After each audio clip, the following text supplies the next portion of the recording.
Hello, good morning, everyone. It's such a pleasure to be here with all of you today, and of course, such a privilege to be with these honored guests, two of our 2022 Best Global Brands. Julia, Lorraine, thank you so much for being with me today. Just a really quick question. In a few words, can you sum up what does it mean for you to be a Best Global Brand? If you'd like to start, Lorraine? Thank you, Nancy. So for us, it's really both a privilege and a responsibility that we have as one of the world's most valuable brands. We shape culture and we shape the world on important topics. Wonderful, thank you. Julia? Oh, that's very well said. No, it's very similar for the Lego Group. It's a tremendous privilege, so we feel always humbled to be recognized. But it's also about, ensuring that we continue to act in the best way possible to create that kind of value and appreciation from consumers. Because at the end of the day, it's a recognition of the impact that you make on people and on the world. So it's definitely a bar to hold up high. And you're both doing it so well. And it's such a privilege for us as branding specialists and as consumers, really, to have you there and to learn from what you're doing so well. At Interbrand, we and with Best Global Brands, we look closely at some critical topics, which were presented previously by Gonzalo and Daniel. Basically, that brands are assets, right, that drive business growth, both externally and internally. Julia, Lego has been expanding its brand universe over the years by championing creativity, really. How does the Rebuild the World claim help the business detect new opportunities and influence business strategy? And second part of the question, which role does your audience play in building this fascinating universe?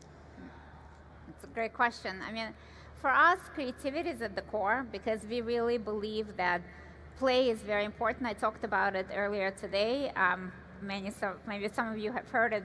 Play is super important because play, when children play, they learn. Play builds creativity, and creativity is arguably one of the most important skill for all of us to have, because creative problem solving, creative resilience is what it's going to take to actually build and rebuild this world that we also know we need to do. And for us, it sits at the heart of actually how we create value, how we build a portfolio, looking at the different passion points and in different ways in which kids want to engage in play, in the different ways in which they learn. It's about understanding also the differences in the world and being able to leverage the brand and the voice of the brand to also drive diversity and inclusivity in the world and to create social impact, and to creatively approach big issues like sustainability. So creativity is at the heart of what we want to deliver to the world, and it's at the heart of how we approach delivery of business and social impact. And then the Rebuild the World campaign has become a real beacon and a good summation of what we're talking about, and it has enabled us to engage with so many people and actually be able to drive the understanding of the importance of play amongst parents, drive the understanding of the importance of creativity, and expand, of the definition of creativity in this world. That it's not just about the elites that we think are creative, but it's actually a right and a need that everybody has to apply to their roles, to their jobs, and to the roles as people in society. As society. So for us, it has been kind of a cornerstone of how we continue to inspire ourselves and inspire the world around us. And doing it so well. And we will touch on inclusivity in just a little bit. Lorraine, if we talk about driving business growth internally and externally at Philips, we know that Philips has been involved in a bold transformation really over the last decade. This has been a historic consumer journey really in the electronics business that pivoted to health, Yes. right? And to health tech. Can you walk us through this journey? Absolutely. So of course, many of you would recognize us for our consumer electronics or historic business. I would say about a decade ago, Nancy, our former CEO, who's credited with the transformation of Philips, really wanted to pivot the ambition of the company to address some of the world's most unmet needs, and that is really around quality and access to healthcare around the world. And so that has been our ambition around health tech. Our purpose is what unites 80,000 of us, and that is about how do we leverage our innovation meaningfully to improve the health and well-being of billions of people's lives around the world. And so that transformation is really the stage for the transformation that happens inside in every corner of our organization. For me personally, leading marketing and e-commerce, we've been on a 3-year journey since I joined the organization before the pandemic to completely reimagine, completely transform communications, marketing, digital, and e-commerce. We have 3,000 practitioners around the world, and we did this all through a screen. And so it's been remarkable work by the team that we have now officially closed our transformation program. It has really been about shifting a 130 plus year brand from product innovation to now audience, customer, consumer, and patient orientation, and meeting them where they are, how they want to be met.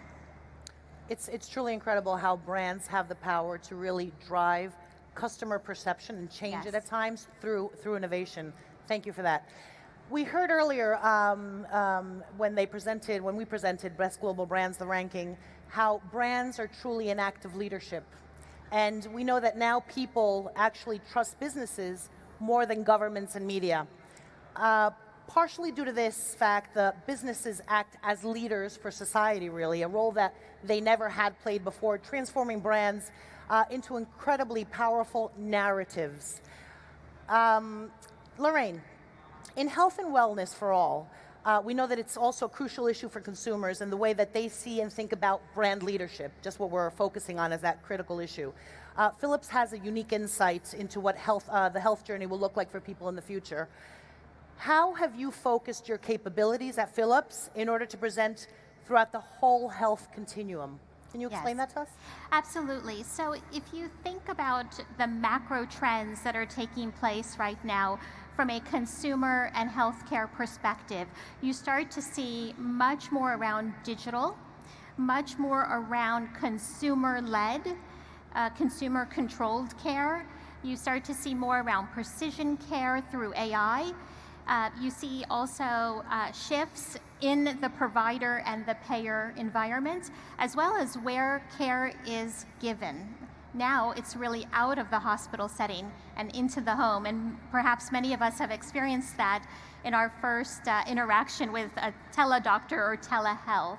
So keeping that in perspective as the macro trends that are happening in the world, we then think about this health continuum that you referenced, Nancy. And really it's about, because we have both a B2C and a B2B business, we want to be with you when you're a healthy consumer, all the way through to when you may potentially need diagnosis, treatment, care. Hopefully you return home to being a healthy consumer once again. And so when we think about that health continuum, that health journey during your lifetime, we want to be part of that at every instance, at every interaction. And so the transformation that I described earlier is exactly to do just that. It's to really understand the audience at that moment, not only understand, but anticipate their needs, and then bring to bear our innovation and our solutions to address customer, consumer, and patient outcomes. So, for example, we might have in the past talked about one of our beloved brands, Sonicare. We're now talking about, youth that care about their dental health and their heart health instead. We might have in the past talked about a CT or MR in the hospital setting. We're now talking about radiology, cardiology, acute patient management. So really making the customer, the consumer, the patient, the center of all that we do. That's great. And as an act of a leader, really understanding consumers' evolution, right? And their changing needs and environments. Exactly. From a different perspective, and you've spoken, Julie, about creativity at Lego. Lego is truly committed to learning through play, which is wonderful, and taking on an important role in education for children. What does brand leadership mean to Lego? Brand leadership, from the way that we think about it is we don't just want to talk about things that are important in society, issues that are important. We want to do it always with action. So for us, it manifests itself in several different ways on the topics we believe are really important. So I'll just highlight a few of them. For sure, learning through play is a massive agenda, and we want to educate the world around the importance of play, but we also want to get the bricks into the hands of children, and not just children for whom parents could buy, but also children that are in underprivileged communities or difficult situations. So 25% of everything that we make at the LEGO Group goes to the LEGO Foundation, which donates to kids in need, to promote learning through play, to promote play, and to help children in very difficult situations, whether it's children misplaced by the recent war in the, Ukraine, or whether it's children in some of the biggest refugee camps in Asia, or children in Black communities, for example, that are in difficult social circumstances. The other big area of focus for us is to highlight social issues that will drive more inclusivity in this world. So just now we launched a new set of LEGO Friends. We're actually rebooting Friends. They have new characters. I don't know how many of you know LEGO Friends, but they have characters. They go to the international school, and one of their key characters is going to be a girl that has limb difference. She is missing half of her arm. And I cannot tell you how many parents have written to me personally and have connected with us who have children like that, to say how important it is for their children to have their self-esteem reaffirmed and the potential reaffirmed by seeing themselves right in the center as a top character, doing all the things that everybody else is doing. Yeah. The other big area is to close the gender play gap that exists between girls and boys. This is where we're putting our voice and action in place to drive campaigns and understanding of the fact that girls, unfortunately, around the world are still getting less pocket money than boys. There's less spending on toys for girls, and actually society thinks girls are more limited than they think of boys. And this is where, again, we want to make a big difference with our products, with our portfolio, with our voice. And then I was supporting LGBTQIA+ community with action, with products, with highlighting the importance of understanding diversity and being humble and inclusive of everybody around us. So these are the kinds of examples where I would say we can actually lead, we can influence the way kids are growing up, we can create a better world for them, a world that's more inclusive, a world that has more potential and opportunity for everybody. And this is where we believe our brand needs to be. Truly driving through action. That's wonderful. Julie anticipated my next question, which is about diversity and inclusivity. But Lorraine, how are you at Philips integrating diversity and inclusion in your teams, and how does that effort help you drive change externally? So with Philips being such a global and international brand, we thankfully enjoy a diversity amongst our own employees. And we believe that it's not a nice to have, it's a business imperative. We need to reflect the people whom we serve in the world. And so we have created brand guidelines that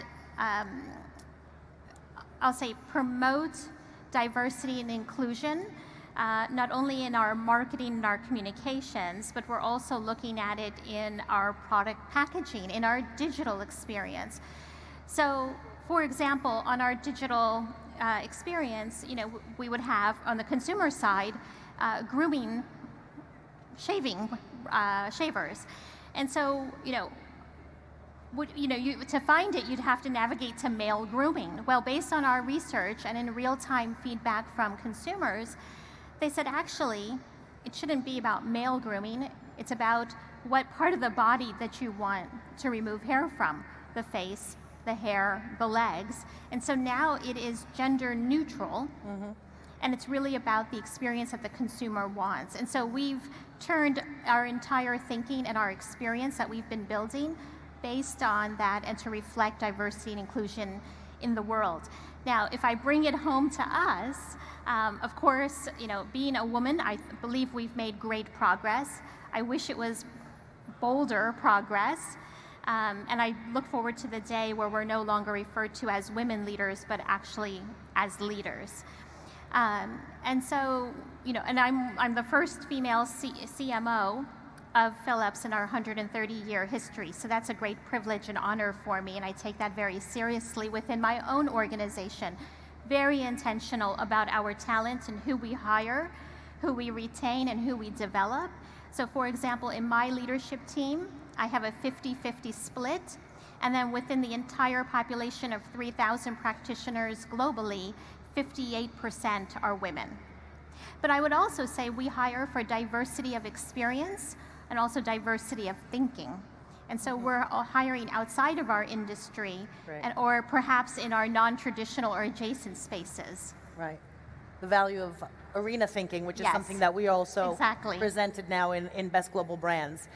Now if we shift, because we have just 3 minutes left, and talk about how brands deliver new experiences in the virtual world, which I think many of us here are very interested about.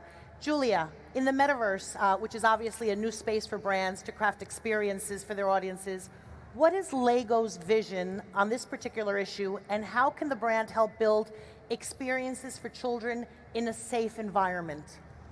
Yeah, this is a very important topic for us. We believe the metaverse is going to happen, whether it's going to be one or several, but for sure gaming is going to be the cornerstone of it. At least it's the starting point right now. Yeah. And we know that the world today, the Web 2.0 that we all exist in and live in, has not been designed with children in mind. So digital child safety has not been there from design, and therefore children, unfortunately, are still on many platforms that are not safe for them.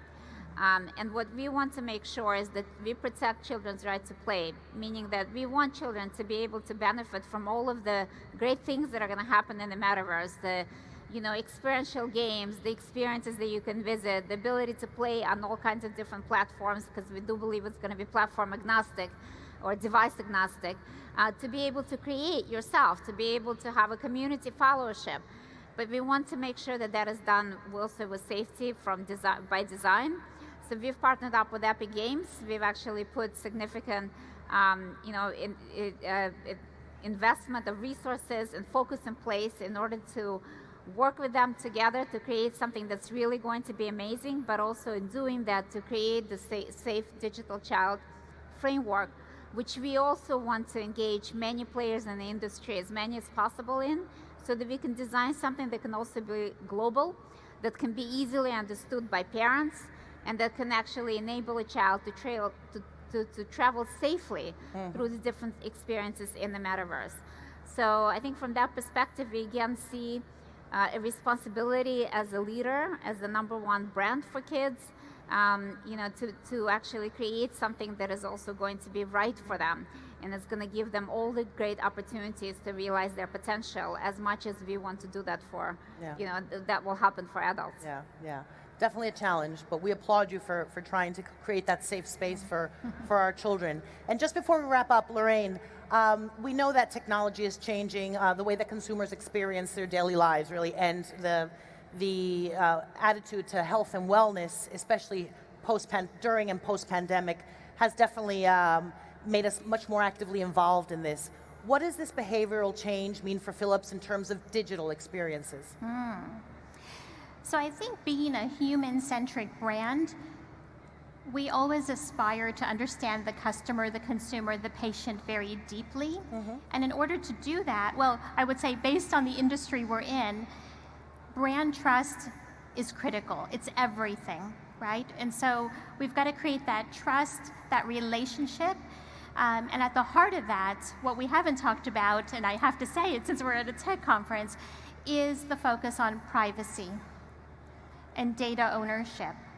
And so we're thinking through how do you manage that? And how do you allow the customer, the consumer, the patient to control and make every decision related to their data and their interaction with you as a brand? And then beyond that, we're also thinking now, Nancy, about the scarcity economy that we're in. Shortages, delays, resignations. Is that a permanent shift? Is that just a temporary imbalance? What does that mean for us also as marketers, and how do we prepare for that in our work and how we present our purpose authentically. Absolutely. That complexity in society is really affecting how brands act and interact. Innovation, the importance of technology, understanding consumer needs, which may be evolving, and how do we react to them as brands. Walking the talk. Brands are a reflection of the people that they serve, the power of arena thinking and everything that we do related to brands, responsibility that we have as leading brands and many times as pioneers, and the complexity that society is placing on us. Thank you very much. Two of the leading brands in the world, Julia from Lego, Lorraine from Philips. Thank you very much for sharing with us, and thank you all.